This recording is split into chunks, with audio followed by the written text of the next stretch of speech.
यरूशलेम यानी एक ऐसा शहर जिसके लिए जितना खून बहा शायद ही उतना किसी शहर के लिए बहा हो। यरूशलेम जो एक नहीं दो नहीं बल्कि तीन तीन धर्मों का सबसे बड़ा केंद्र है, जिसपे कब्जे के लिए सदियों तक संघर्ष हुआ। मृत सागर के बीच इज़राइल की सीमा पर बसा यरूशलेम एक शानदार शहर है। शहर की सीमा के पास दुनिया का सबसे ज़्यादा नमक वाला डेड सी यानी मृत सागर है। कहते हैं यहाँ के पानी में इतना नमक है कि इसमें किसी भी प्रकार का जीवन नहीं पनप सकता, और इसके पानी में मौजूद नमक के कारण इसमें कोई डूब भी नहीं सकता। इजराइल के चार प्रमुख क्षेत्र हैं: तेल अवीव, यरूशलेम, हैफा और बियरशेव। यरूशलेम इजराइल का सबसे बड़ा शहर है और राजधानी भी है। यरूशलेम की गिनती प्राचीन नगरों में की जाती है। यरूशलेम के पास जॉर्डन सीमा प्रारंभ होती है। इजराइल के तेल अवीव की सीमा भी इससे लगती है। यहाँ की आधिकारिक भाषा हिब्रू है, पर अब अरबी और इंग्लिश ज़्यादा बोली जाती है। यरूशलेम सहित इजराइल के बासिंदे लगभग 75% यहूदी, 15% मुस्लिम और 10% अन्य धर्म को मानने वाले हैं। यरूशलेम का इतिहास। वह क्यों है यरूशलेम इतना खास मुसलमानों, ईसाइयों व यहूदियों के लिए? दुनिया में ऐसी कई जगह हैं जिनके अधिकार को लेकर कई देशों के बीच सदियों से विवाद चलता आ रहा है। इन्हीं जगहों में से ही एक जगह है यरूशलेम। इस जगह का इतिहास जितना पुराना है उतना ही पुराना इस जगह के अधिकार को लेकर चलता आ रहा विवाद है। इतिहास के पन्नों के अनुसार इस जगह पर पहली बार मानव 3500 बीसी के आसपास बसे थे, जिसके बाद 1000 बीसी में इस जगह पर यहूदी शासक डेविड द्वारा शासन किया गया था और उन्होंने इस जगह को अपनी राजधानी का दर्जा दिया था। इस स्थान पर उनके बेटे सुलेमान द्वारा पहला पवित्र यहूदी मंदिर का निर्माण किया गया था, मगर इस मंदिर को बेबीलोनियन द्वारा 586 ईसा पूर्व में नष्ट कर दिया गया था और यहूदियों को इस जगह से निकाल दिया गया था।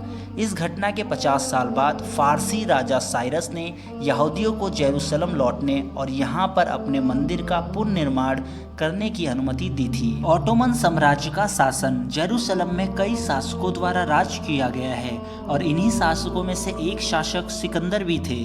सिकंदर ने भी इस शहर को युद्ध करके जीता था और यहाँ पर अपना राज्य की स्थापना की थी। वहीं इस जगह पर ऑटोमन साम्राज्य का भी शासन रहा है। यह साम्राज्य तुर्कों द्वारा स्थापित किया गया था। यरूशलेम पर ग्रेट ब्रिटेन द्वारा भी शासन किया गया है। इस शहर पर पहले विश्व युद्ध के दौरान ब्रिटेन ने कब्जा कर लिया था। यरूशलेम के जिस हिस्से पर ब्रिटेन ने कब्जा किया था वो जगह इस वक्त फिलिस्तीन का हिस्सा है। वहीं साल 1948 में इजराइल देश बनने के बाद यरूशलेम जगह को दो हिस्सों में बांट दिया गया था और इस जगह में एक हिस्से में इजराइल का कब्जा हुआ करता था, जबकि दूसरे हिस्से पर जॉर्डन देश का। जिसके बाद इजराइल ने 1967 में हमला करके पूरे यरूशलेम पर अपना कब्जा कर लिया था। वहीं इजराइल ने यरूशलेम पर कब्जा करने के बाद अरब फिलिस्तीनी निवासियों को स्थायी निवासी का दर्जा तो दे दिया, लेकिन उनको नागरिकता नहीं दी। इसी लड़ाई में इजराइल ने वेस्ट बैंक और गाजा पट्टी में भी पूरी तरह काबू पा लिया था और इन दोनों इलाकों में बड़ी संख्या में फिलिस्तीनी जनसंख्या है। इस समय वेस्ट बैंक को केवल दिखावे मात्र के लिए फिलिस्तीनी प्राधिकरण द्वारा चलाया जाता है, जबकि यह हिस्सा इजराइल के अधिकारों के अंतर्गत चलाया जाता है। वहीं फिलिस्तीनी इसे अपना फिलिस्तीनी देश मानते हैं। इतना ही नहीं, दुनिया के कुल 135 देशों द्वारा फिलिस्तीन को एक देश माना जाता है। वहीं गाजा हमास, जो कि एक इस्लामिक कट्टरपंथी पार्टी द्वारा नियंत्रित है। हाल के वर्षों में कुछ इजरायली समूहों ने यरूशलेम में तीसरा यहूदी मंदिर बनाने की घोषणा की थी। वहीं इस घोषणा के बाद इस क्षेत्र में रहने वाले फिलिस्तीनियों ने इसका जमकर विरोध किया था। फिलिस्तीन और इजराइल देश यरूशलेम को अपनी राजधानी मानते हैं। हालांकि दुनिया में यरूशलेम को इन दोनों देशों में से किसी भी देश की राजधानी की मान्यता प्राप्त नहीं है। वहीं इस जगह पर हर साल दोनों देशों के लोग तीर्थ यात्रा करने आते हैं। क्यों है यरूशलेम और यरूशलेम इतना खास मुसलमानों, ईसाइयों व यहूदियों के लिए?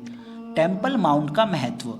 35 एकड़ भूमि में फैला टेम्पल माउंट यरूशलेम में एक पहाड़ी पर स्थित है और इसी जगह पर वेस्टर्न दीवार, the dome of the rock और अल अक्सा मस्जिद जैसे धार्मिक स्थल है।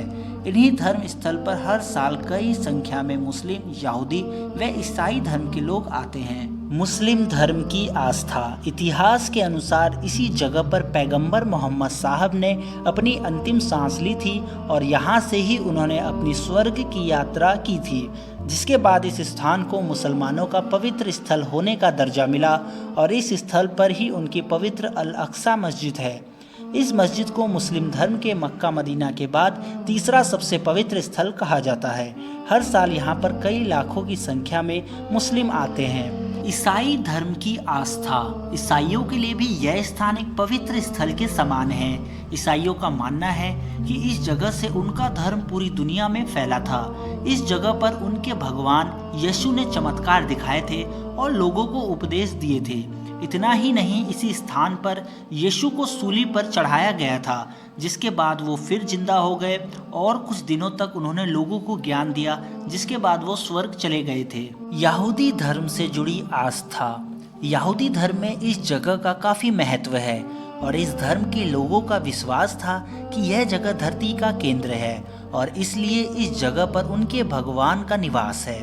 इस जगह पर ही राजा सोलोमन द्वारा बनाया गया टेम्पल माउंट है और इस मंदिर को इस धर्म का एक पवित्र स्थान हासिल है। जेरूसलम एक बहुत ही सुंदर और प्राचीन जगह है। यह स्थान काफ़ी पवित्र है, किंतु आए दिन होने वाले दंगे फसाद की वजह से हमेशा सुर्खियों में रहता है।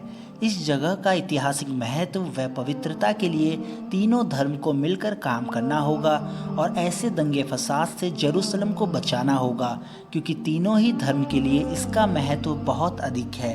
इस वीडियो में इतना ही। अगर आपको ये वीडियो अच्छी लगी हो तो वीडियो को लाइक करें और शेयर करें और हमारी आने वाली ऐसी ही इंटरेस्टिंग वीडियो के लिए चैनल को सब्सक्राइब करके बेल घंटी को दबा लें। फिर मिलेंगे एक नई और इंटरेस्टिंग वीडियो के साथ। धन्यवाद। जय हिंद।